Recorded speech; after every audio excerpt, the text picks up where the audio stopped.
Hari ini hari yang ketiga hari Ibu Yana meninggalkan suaminya. Mana suaminya? Dalam. Mana dia? Mana lakinya? Set lakinya di dapur. Sini lakinya nih, kita bilang ini. Ini Ibu Yana udah lama dia sakit katanya. Jangan dikira orang yang meninggal dunia itu kalau dia sakit, sakitnya enggak menjadi ampunan dosa. Orang yang sakit, kemudian dia meninggal dunia, tergantung sakitnya apa sebentar apa lama. Semakin sakitnya lama, kalau dia sabar, dalam keadaan sakit dia ibadah kepada Allah Subhanahu wa Ta'ala. Ketika ajal menjemputnya, dosanya diampuni bersih oleh Allah Subhanahu. Ini abang lakinya. Jadi duda sekarang dia. Abang apa namanya? Bang Yudi. Ini abang Yudi waktu Mpok Yana meninggal nangis kagak? Kagak. Sedikit juga kagak. Hah? Kali kagak nangis kali. Kalau kagak nangis sekali juga punya selingkuhan. Kudu nangis. Bini kalau dia pula bini mati, bini sakit kita kudu nangis. Kalau laki, nih laki nih, bini sakit, dari sakit sampai mati kagak nangis sekali udah ketahuan tuh mah. Ada tenannya. Pasti itu ada tenannya, betul kagak? Keterlaluan kalau bini sakit kagak nangis-nangis aja mah, sampai bini mati juga kagak nangis. Itu pasti udah punya 2 per 3 itu. Tapi kata dia nangis bang ya. Kudu nangis. Sebab bertahun-tahun kita berumah tangga sama bini kita itu bagaikan satu jiwa, betul nggak? Satu jiwa. Kalau kita kemana-mana ninggalin rumah bini, apalagi dalam keadaan hamil, kepikiran apa kagak? Pasti kepikiran. Makanya suami-suami yang setia, suami-suami yang sejati cintanya, kalau dia mau kawin lagi mikir 10 kali, betul apa benar? Udah mikir 10 kali baru dia kawin. Kawin juga. Ya kan sudah mikir dulu. Hadirin para jamaah sekalian yang dimuliakan Allah Subhanahu wa Ta'ala. Ruh ketika dicabut oleh malaikat Israel alaihissalam, apalagi ruhnya orang mukmin, bagaimana keadaannya? Para jamaah sekalian yang dimuliakan Allah. Jadi orang-orang yang beriman kalau dia mati, baik laki-laki maupun perempuan, sebelum ruhnya berpisah daripada jasadnya, penghabaran sudah nyampe ke langit, penghabaran pemberitaan sudah nyampe ke langit bahwa si Fulan binti Fulan atau Fulana binti Fulan, si Fulan bin Fulan hari ini akan dijemput nyawanya oleh malaikat Israel alaihis. Karena dia orang beriman, lalu malaikat-malaikat yang lain mempersiapkan kain kapan dari sorga. Amin. Membawa harum-haruman minyak kasturi serta sorga berhias untuk menyambut kedatangan rohnya orang yang beriman, baik laki-laki maupun perempuan. Amin ya rabbal alamin. Lalu datanglah malaikat Israel. Kemudian malaikat yang lain sudah datang duluan. Seraya malaikat yang datang duluan, yang sudah mempersiapkan kain kapan dari surga, harum-haruman dari surga, membisikkan kepada si orang tadi, si orang mukmin atau mukminah tadi. Apa bisikan dalam pada telinganya? Ya ayyatuhan nafsul mutmainnah irji'i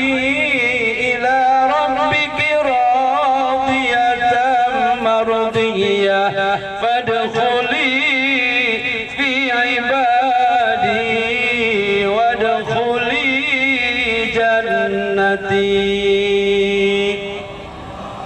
Wahai jiwa yang tenang, wahai jiwa yang beriman, wahai jiwa yang sabar, kamu menderita sakit begitu lama, tapi kamu beriman kepada Allah. Sakit-sakit sembahyang kagak ditinggal. Amin. Jadi semakin sakit kita sembahyang makin rajin, insya. Justru ketika lagi sakit itu malaikat senantiasa datang kepada kita. Jadi sholatnya orang yang lagi sakit, sedangkan dengan sholatnya orang yang sehat itu pahalanya lebih gede daripada orang yang lagi sakit. Apa maksudnya lebih gede? Buktinya wujud imannya kuat kepada Allah Subhanahu. Sakit yang dia derita tidak menjadi penghalang untuk ibadah kepada Allah Subhanahu. Jadi ini bapak-bapak yang ada di sini, seketika kita sakit, mau sakit apa kek? Sholat ketika itu tidak boleh kita tinggalin, kecuali kalau perempuan misalnya ketika dia lagi sakit, lagi haid, maka dia tidak berkewajiban untuk mendirikan sholat 5. Makanya ini penting. Tentu bagaimana sholatnya orang yang sakit, kalau dia nggak bisa sujud, kalau dia nggak bisa duduk seperti normalnya orang yang sehat, sholatnya di atas kursi, duduk di kursi. Kemudian rukunya sekedar bungkuk sedikit, sujudnya agak ke bawah sedikit. Yang dia ingetin bacaan ruku, bacaan sujud. Kalau dia nggak boleh kena air, dia wudunya dengan tayamum. Itu maksudnya apa? Allah ngasih keringanan. Biasanya kalau kita sehat pakai air, karena kita sedang kurang sehat pakai debu. Kenapa? Karena kalau kena air jadi meriang. Keseringan meriang akhirnya menggigil, lama-lama mati. Jadi kewajiban sholat bagi orang yang sakit kagak boleh ditinggal. Sepertinya ini poyana orang rajin ibadah, amin. Ya Rabbal alamin. Kalau abangnya, lakinya rajin ibadah nggak ini? Kayaknya abang sembahyang mulu ya bang katanya. Abang sembahyang mulu ya? Aduh, kalau yang lain jarang-jarang dia masih sembahyang mulu ini. Cuma perlu gitu, laki bini perlu rajin ibadah. Sebab dua orang yang ada di rumah tangga, ada suami, ada istri, itu amal masing-masing. Nanti pada saat kita semuanya dikumpulin di padang mahsyar, persidangan telah selesai, semua suami-suami disidang, para istri juga disidang, laki perempuan juga disidang. Akhirnya diputuskan bahwa yang banyak amal kebaikan yang masuk ke dalam surga, yang banyak amal keburukan yang masuk ke dalam neraka. Kedapatan pada saat itu ada suaminya yang sembahyang, ada bininya yang kagak sembahyang. Ketika disidang, maka istrinya yang menang, suaminya yang kalah. Lalu malaikat Zabaniyah dengan cambuk api menggiring para ahli neraka dengan kalimat yang mengerikan, kalimat yang mengagetkan. Apa kata malaikat? Wamtazul yauma ayyuhal mujrimun.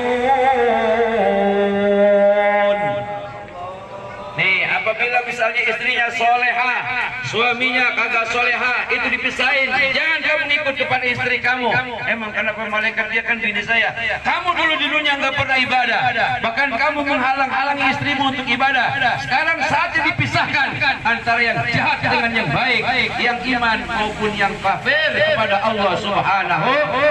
Jadi kagak bisa apa nanti walaupun kita sama-sama sama bini, sebab dua-duanya kagak berbarengan. Kudunya seiring sejal, bininya ibadah, lakinya ibadah. Anak juga begitu. Nanti bakal dipisahin di sono. Baba, emak, ajak ayah ke sorga. Kagak bisa tong, malaikat tuh udah jengkel banget melulu. Emang apa Pak? Lu dulu di dunia kagak mau sembahyang. Gua ajak sembahyang Jumat malah ngomel. Malah gua lu omelin. Malah gua lu maki-maki. Gua aja yang tuan sembahyang Jumat. Yang dikit lagi mati. Lu kan ngomong gitu, ngaku enggak? Iya Pak, saya nyesel sekarang. Ya tong, udah enggak ada waktu nyesel lagi. Sekarang Baba mau ke surga, lu ke neraka. Rasain perbuatan lu di dunia. Lu ngelawan sama gua, lu ngelawan sama agama, lu ngelawan perintah Allah Subhanahu wa taala. Hari itu anak yang pada menyesal, penyesalan yang tiada berguna. Nauzubillahi min. Jadi anak bakal berpisah sama orang tua, suami bakal berpisah dari istri bakal berpisah dari suami. Kalau di dunia amalannya lain lah. Pengen berpisah, pengen bareng-bareng Pak. Sama anak, sama laki, sama suami, sama keluarga pengen bareng-bareng. Kalau pengen bareng-bareng ke surga, di dunia kudu bareng-bareng menyembah Allah Subhanahu wa ta'ala. Makanya siapa nih orang kampung Jaran yang belum pada ngaji, nyampur ngaji, nyampur. Setuju apa kagak ini? Nyampur ngaji bareng-bareng. Jangan arisan buat alasan. Orang pengajian arisan gocap sih, gue mah kagak punya duit. Ya udah ngaji aja. Kagak bakal dilarang, ya begitu. Pokoknya ngaji aja, ikut ngaji. Kan kalau ikut ngaji makan enak begini nih. Kita kalau ngaji, biasa ngaji, cara-cara ke masjid diajarin. Ya, cara sembahyang Jumat, cara sembahyang tahiyatul masjid. Nih besok bulan puasa, kita diajarin puasa. Sebab puasa kalau ikut-ikutan doang kagak dapat pahala. Terus lagi kalau kita ngaji mah, kalau keluarga ada yang meninggal, yang bayangin juga ban, yang gotong juga ban, digotong juga rapin gotongnya, pala dulu bukan kaki dulu. Kalau rajin ngaji, itu semua terjadi atas kehendak dan takdir Allah Subhanahu wa Ta'ala. Makanya nih, abang nih baru berasa sekarang bang, baru berasa nih. Abang siapa namanya tadi?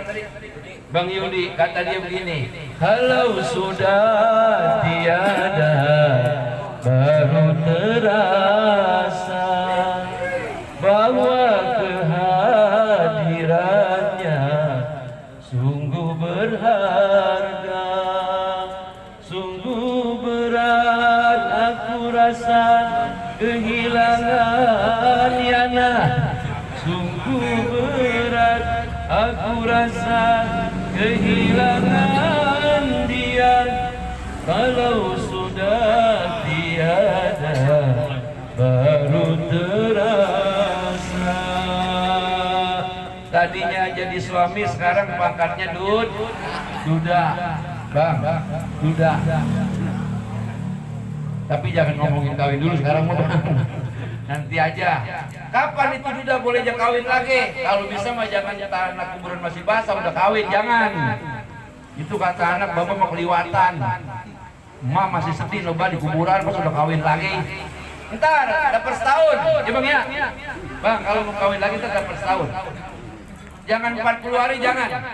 Walaupun ada kaul ulama yang membolehkan apabila ada seorang duda yang istrinya sudah 40 hari dia kawin, boleh memang. Tapi kalau kata saya terlalu tega, terlalu tega. Tunggu setahun, biar yang berduka cita udah hilang rasa dukanya. Baru boleh kawin lagi. Kalau punya ya kalau kagak punya duit mau kawin sama biji. Kalau punya kalau punya duit kagak ada larangan. Jangan pula orang laki, perempuan aja. Kalau suaminya meninggal, iddahnya 4 bulan 10 hari. 4 bulan 10 hari kalau ada jodohnya, boleh dia menikah. Tapi juga kalau bisa setahun baru menikah. Insya dalam rangka apa? Menghargai anak, menghargai mertua, menghargai keluarga insya itu apa namanya? Akhlak kepada manusia. Bapak-bapak dan saudara-saudara hadirin yang dirahmati Allah Subhanahu wa Ta'ala. Terus ruhnya orang mukmin, ini ruhnya poyana, ketika keluar langsung dibungkus dengan kain kapan dari sorga. Dibawa kemana? Dibawa ke langit bersama malaikat Israel. Terus malaikat Israel mengetuk pintu langit pertama. Kata malaikat Israel, assalamualaikum ya malaikat. Waalaikumsalam, kata malaikat penunggu pintu pertama. Ini ruhnya siapa wangi benar? Ini ruhnya Mpoyana binti Tholib. Alhamdulillah. Terus silakan, terus menuju langit yang kedua, langit yang ketiga, langit yang keempat, langit yang kelima, langit yang keenam, langit yang ketujuh. Semua malaikat bilang, ini ruh siapa wangi benar? Baunya harum, sejuk, baunya harum, enak, baunya harum sehingga tidak membosankan untuk menghirup daripada aroma wangi daripada ruhnya. Lalu ruh itu langsung dibawa ke hadapan Allah Subhanahu. Lalu Allah berfirman, wahai malaikat, kembalikan dia lagi ke dalam bumi dan catatkan dia sebagai ahlul jannah. Amin ya rabbal. Tuh enaknya orang beriman begitu tuh. Matinya gampang, kagak merot-merot atau merot-merot, kagak melet-melet, kagak mendelik-mendelik, kagak ketakutan, matinya gampang kayak orang tidur les, udah aja ruhnya keluar dari badannya, ruhnya keluar dengan cara mudah, tidak pakai ditarik, tidak pakai dipaksa. Kok begitu? Karena di dunia dengan segala upaya dan daya dia ibadah, dia paksain walaupun dingin-dingin sembahyang subuh, dia paksain walaupun capek-capek dia ngaji, kumpul bersama orang lain, kumpul bersama masyarakat, dia mengaji, dia sedekah, dia sholat Jumat, dia bulan puasa, dia bulan Ramadan dia puasa, tarawih capek-capek dia tarawih, dan imbalannya ketika dia meninggal ruhnya keluar dengan cara gampang didoakan oleh malaikat. Amin ya rabbal. Lalu itu ruh setelah nyampe ke hadapan Allah, kata Allah, balikan lagi dia ke dalam bumi, ke tempat asal dia aku ciptakan. Maka para jamaah dan saudara-saudara, seketika itu ruh masuk ke dalam kubur, itu ruh mendengar daripada suara orang-orang yang mengantarnya. Tuh. Jadi ketika ruh masuk lagi ke jasad, itu dimasukkan ke dalam badan si yang tadi itu, si mayat yang tadinya kaku, sekarang dia hidup lagi. Itulah dia bangun, kemudian menjawab pertanyaan daripada pertanyaan malaikat mungkar, malaikat nakir. Makanya dibocorin, dikasih jawaban sama Amil ditalkin, itu dikasih bocoran sebab dia ujian akhir nasional. Ujian akhir itu ujian akhir tuh. Jadi ini ujian sebetulnya pemerintah supaya bocah-bocah pada lulus, unjukin akhirnya jawabannya ya. Sebab pertanyaan malaikat mungkar nakir yang sebegitu hebat, ujian akhirat, ujian akhirat dibocorin sama yang ngasih nalkin. Kata yang nalkin, hai Fulan bin Fulan, apabila kepadamu datang dua malaikat mungkar nakir namanya, jangan kamu takut, jangan kamu gentar, dia makhluk sama dengan kamu, sama-sama makhluk Allah. Hai Fulan bin Fulan, apabila keduanya bertanya, man rabbuka wa man nabiyuka wa ma dinuka wa man imamuka wa ma kiblatuka wa man ikhwanuka, qul, katakan Allahu rabbi wa Muhammadun nabi wal islamu dini wal qur'anu imami wal ka'batu qiblati wal mu'minuna wal mu'minati wal muslimuna wal muslimati ikhwani. Kemudian katakan raditu billahi rabba wa bil islami dina wa bi Muhammadin nabiyya wa rasulah. Sabbatakallahu bil qawli sabit, yusabbitullahu alladhina amanu bil qawli sabit. Itulah ucapan yang terus ditanamkan sebagai akar daripada pahala yang terus mengalir kepada orang-orang yang beriman sampai hari kiamat. Ini bapak-bapak semua kalau nanti ditanya sama malaikat pengen bisa jawab apa kagak? Pengen? Ayo latihan mati. Kudu latihan mati Pak. Mana latihan mati? Sholat 5. Itu sholat 5 waktu latihan mati. Coba orang kalau lagi sholat, boleh gak dia ngomong? Ketika dia usolli fardhu isya barakatil mustaqbilal qiblati adaanillahi ta'ala Allahu akbar. Dia kagak boleh joget-joget, kagak boleh goyang-goyang begini, kagak boleh. Tangan kiri di atas, di bawah, tangan kanan di atas. Kagak boleh nengok-nengok kalau belum waktunya. Dia tinggalin bini, dia tinggalin anak, dia tinggalin pekerjaannya, duit juga ditinggal semuanya. Berapa menit? Tergantung 5 menit kalau sholat berjamaah, kalau sholatnya fardu. Kalau tarawih berapa menit dia tinggalin? Bisa jadi 30 menit atau 1 jam dia tinggalin dunia dengan segala isi. Itu namanya latihan mati.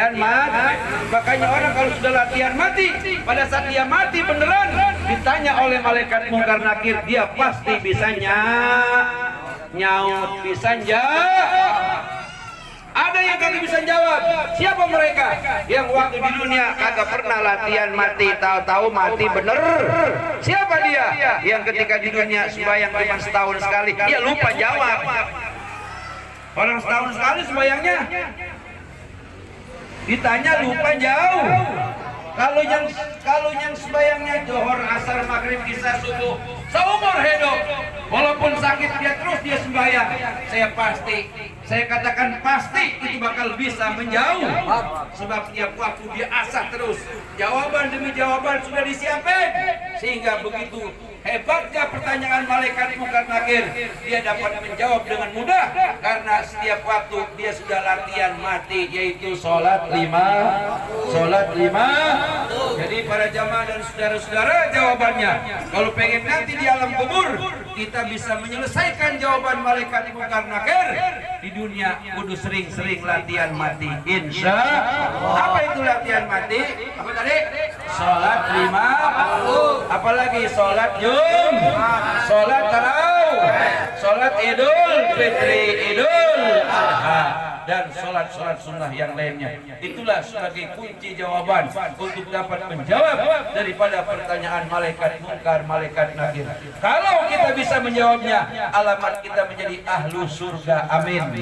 Kalau kita bisa menjawabnya, terpaksa kita menjadi ahli neraka. Walaupun kita menangis siang hari, walaupun kita menangis setiap waktu, malaikat kagak berhenti nyeksa kita di alam kubur. Nauzubillahi min. Ketika orang-orang yang beriman yang mati, kemudian dosanya belum diampuni, dia disiksa di alam kubur. Tapi dia waktu di dunia pernah ngaji, rajin ngaji, anaknya juga pada bisa ngaji, suaminya juga pada bisa ngaji, atau istrinya pada bisa ngaji. Ketika dia lagi disiksa, anaknya baca doa, Allahumma gfirli zunubi wali walidayya warhamhuma kama rabbayani shaghira. Seketika itu malaikat yang menyiksa berhenti. Malaikat menyiksa berhenti, ditanya sama yang lagi disiksa, sama orang yang lagi disiksa, malaikat emang apa mukulin saya berhenti? Kamu mau tahu kenapa aku berhenti? Iya, anakmu di dunia, istrimu di dunia sedang membacakan Fatihah, sedang membacakan Quran yang pahalanya diperuntukkan untuk dirimu. Kata dia yang mati, alhamdulillah, alhamdulillah. Lalu apa yang merasakan siksa kubur? Bisa jadi dua-duanya, ruh dan jasad. Makanya, Pak, kalau bapak-bapak pernah gali kubur, itu ada ahli kubur yang ketika digali, saya pernah itu ngalamin. Itu ada ahli kubur yang ketika digali, itu kakinya ngumpul di tulang pala. Tulang kaki ngumpul di tulang pala. Apa itu? Itu jawabannya bagi orang yang di dunia kagak pernah mau sembahyang sama sekali. Sembahyang kagak mau, ngaji kagak mau, digencet sama bumi. Digencet sama, dari mana gencetnya? Dari kaki digencet ke kepala. Jadi dari lor digencet sampai hidung. Saya pernah itu menemukan jenazah, jasadnya jadi satu, pala sama kaki. Ini tandanya orang-orang yang durhaka kepada Allah Subhanahu. Makanya sebelum nanti kita digencet sama bumi, satukan kita punya kepala dengan kaki. Kapan? Pada saat kita sujud, sholat 5. Tuh, kalau kita sujud kan kepala sama kaki kan jauh nih ya. Tapi pada saat sujud jadi saat sama, kaki di bawah, kepala di bawah. Makanya nanti di alam kubur kagak bakal digencet bumi. Insya. Pokoknya untunglah orang yang ibadah kepada Allah, untung. Bapak-bapak saya tanya, percaya nggak sama azab kubur? Percaya nggak? Pak, kalau kagak percaya, Bapak silakan mati. Jawabannya begini, Pak. Kalau enggak ada azab kubur, kalau enggak ada nikmat kubur, apa perlunya orang mati dimandiin? Betul kagak? Apa perlunya orang mati pakai dipakein kain putih? Apa perlunya orang mati pakai disembayang? Apa perlunya orang mati pakai ditakziahin, ditahlilin sampai 7 malam? Betul kagak? Apa perlunya pakai diajiin, ngabis-ngabisin duit? Apa itu semua gunanya? Untuk supaya ahli kubur dapat ampunan Allah, supaya kagak disiksa. Itu maksudnya. Paham? Paham? Kalau memang kagak ada azab kubur, udah mati udah aja kayak matinya binatang, nggak perlu kita ngaji. Betul kagak? Kagak perlu sembahyang, kagak perlu. Dan nggak perlu Allah ciptakan surga, dan Allah nggak perlu ciptakan neraka. Begitu. lantaran kita nanti bakal memasuki dua tempat, salah satunya bagi orang-orang yang akan menempatinya bisa menjadi surga tempat kembalinya, bisa menjadi neraka. Nauzubillahimin. Makanya ketika hidup di alam dunia kudu baik-baik, ngikutin aturan undang-undang Allah dan Rasulnya, ngikutin ajaran kebaikan dari para nabi, para wali dan para ulama, termasuk guru-guru kita yang ada di kampung. Insya ketika ada pengajiannya rame-rame kita pada ngaji, enak-enak ngaji Maya. Haji enak apa kagak? Kita ngerokok, kita makan kue. Insyaallah enak pada. Di sini makan nih. Wah, enak pada. Coba lu mancing sampai kasih makan lu pada. Ayo. Ayo. Malah kedinginan, betul kagak? Sari puspa habis, nyamuk berhubung lagi. Bini udah dandan cakep ditinggal. Betul kagak? Pulang mancing, udah agak dapet, pulang sakit. Tinggal dikerokin sama bini ngerokin sambil ngedumel. Makanya tuh jangan mancing aja tuh, mancing. Suruh ngaji kagak mau, supaya kagak mau, bang.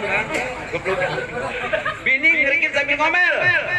Coba kalau suaminya rajin ibadah mah, bini juga senang lihatnya, betul kagak? Orang yang rajin ngaji, rajin ibadah biasanya pakaiannya rapi, betul? Keteknya kagak bentak.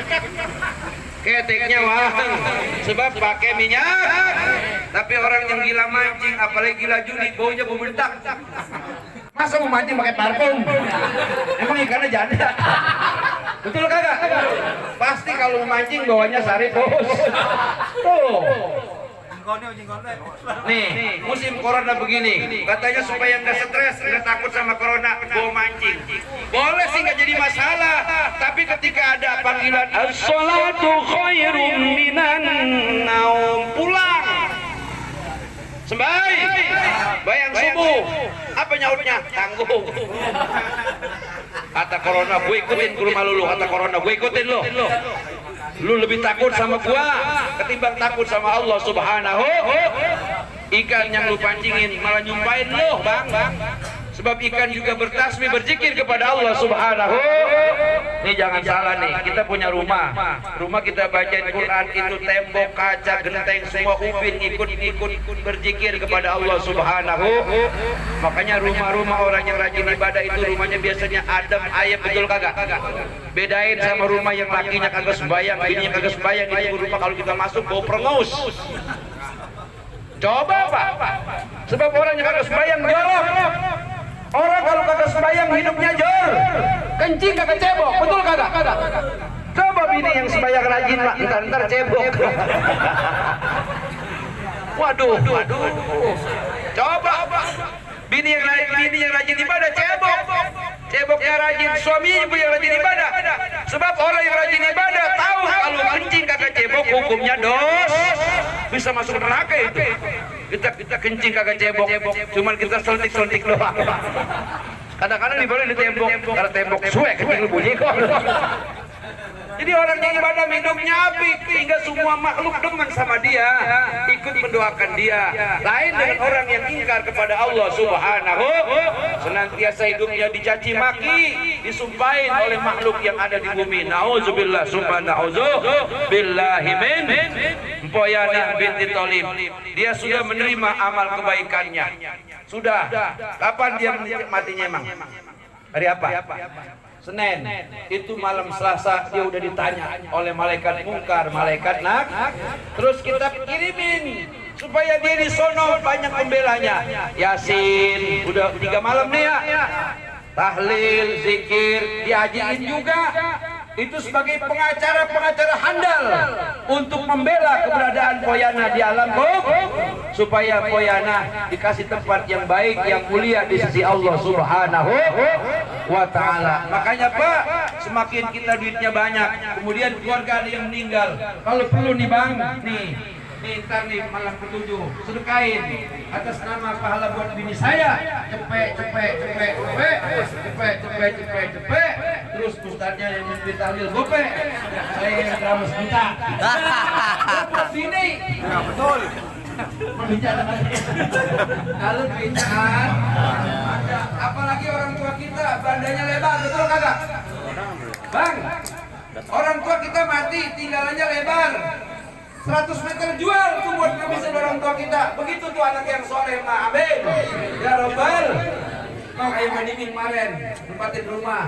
Yang datang gocap. Ini mandimin ada nggak? Sakit. Belum mendingan belum? Belum. Masa sih? Baru. Udah. Mas Amin. Itu barang belum mendingan juga. Lagi.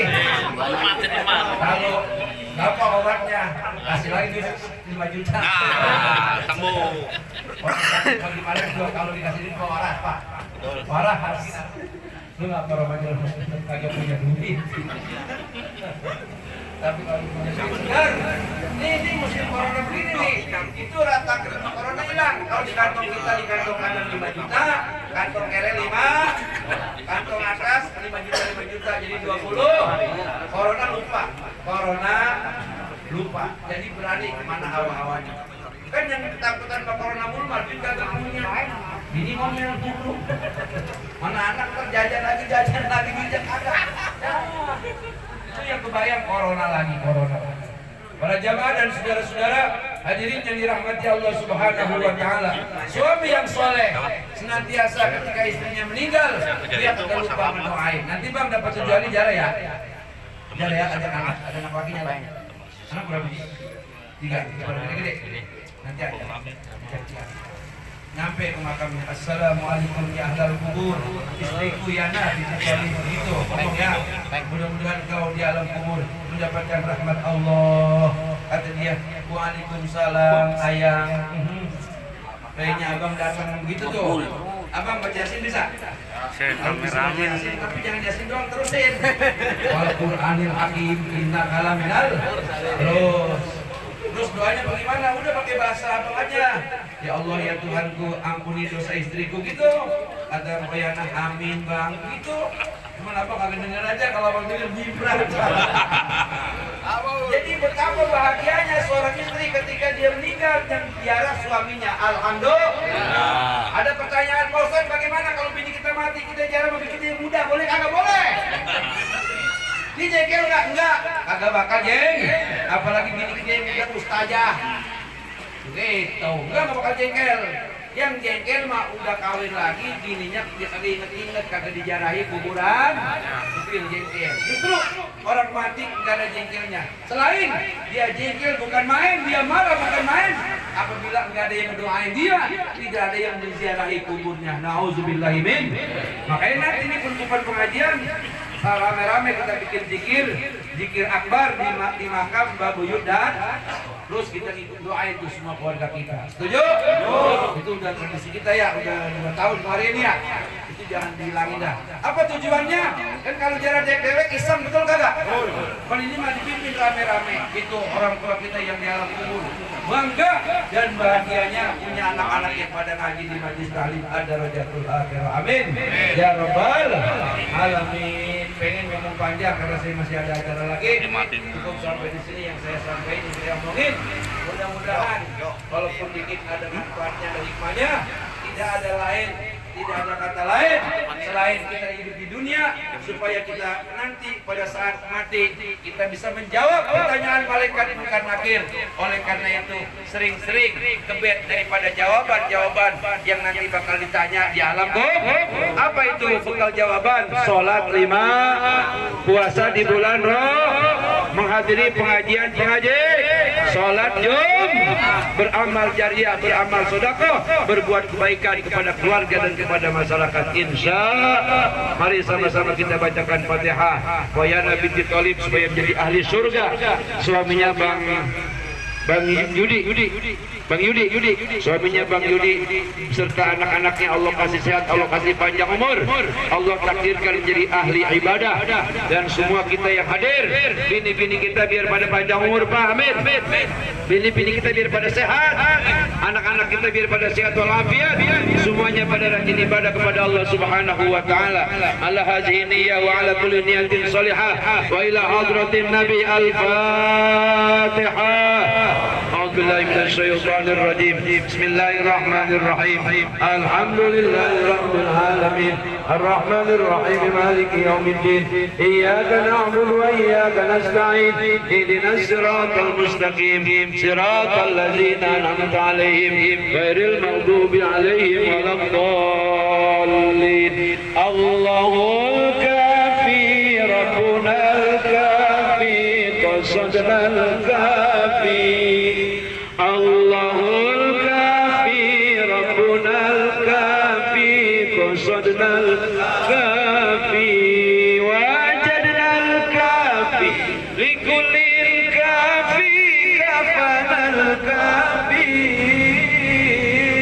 وجدنا الكافي لكل الكافي كفنا الكافي. ونعم الكافي الحمد لله الحمد لله. ونعم الكافي الحمد لله الحمد لله. حسبنا الله ونعم الوكيل ونعم الوكيل. نعم المولى ونعم الناصر ونعم النصير. نعم المولى ونعم الناصر ونعم النصير. نعم المولى ونعم الناصر ونعم النصير. اللهم صل على سيدنا محمد وعلى سيدنا محمد كما صليت على سيدنا إبراهيم وعلى آل سيدنا إبراهيم. بارك على سيدنا محمد وعلى سيدنا محمد كما باركت على سيدنا إبراهيم وعلى آل سيدنا إبراهيم في العالمين إنك حميد مجيد. اللهم اغفر لنا ذنوبنا ولوالدينا وارحمهما كما ربيانا صغارا. ولمشايخنا ومشايخ مشايخنا ولمعلمنا ولمن حق علينا ولجميع المسلمين والمسلمات والمؤمنين والمؤمنات الأحياء منهم والأموات برحمتك يا أرحم الراحمين. اللهم اجعل واوصل وتقبل ثواب ما قرأناه من سورة ياسين والاستغفار والتهليل والتحميد والتسبيح وصلوات على النبي محمد صلى الله عليه وسلم هدية واسلة ورحمة نازلة وبركة شاملة خصوصا إلى حضرتي يا روحي يا نبي طالب وجميع القبور آبائنا وأمهاتنا وأجدادنا وجداتنا ومشايخنا ومشايخ مشايخنا ولمعلمنا ولمن حق علينا وجميع القبور من أهل كجارين وأينما كانوا من مشارق الأرض إلى مغاربها في برها وبرها يمينها إلى شمالها من المؤمنين والمؤمنات والمسلمين والمسلمات. اللهم اغفر لهم وارحمهم وعافهم واعف عنهم وأكرم نزلهم ووسع مدخلهم ونور قبرهم وتقبل حسناتهم وكفر سيئاتهم وأعذهم يا الله من عذاب القبر وفتنته ومن عذاب النار. اللهم اجعل قبرهم روضة من رياض الجنان ولا تجعل قبرهم غفرة من خفار النيران بشفاعة رسول الله صلى الله عليه وسلم من يومنا هذا إلى يوم القيامة. اللهم لا تحرمنا أجرهم ولا تفتنا بعدهم واغفر لنا ولهم ولإخواننا الذين سبقونا بالإيمان ولا تجعل في قلوبنا إلا للذين آمنوا ربنا إنك رؤوف رحيم. اللهم sama-sama Allahumma barik lana fi Rajab wa Sya'ban wa balighna Ramadan. Allahumma barik lana fi Rajab wa Sya'ban wa balighna Ramadan. Allahumma barik lana fi Rajab wa Sya'ban wa balighna Ramadan. وحسن مقاصدنا آمين وحسن مقاصدنا واقضي حوائجنا في ديننا ودنيانا وأخرانا. ربنا هب لنا من أزواجنا وذرياتنا قرة أعين واجعلنا للمتقين إماما. sama-sama ربنا آتنا في الدنيا حسنة وفي الآخرة حسنة وقنا عذاب النار. سبحان ربك رب العزة عما يصفون وسلام على المرسلين والحمد لله رب العالمين. والله الموفق إلى أقوم الطريق. والسلام عليكم ورحمة الله وبركاته.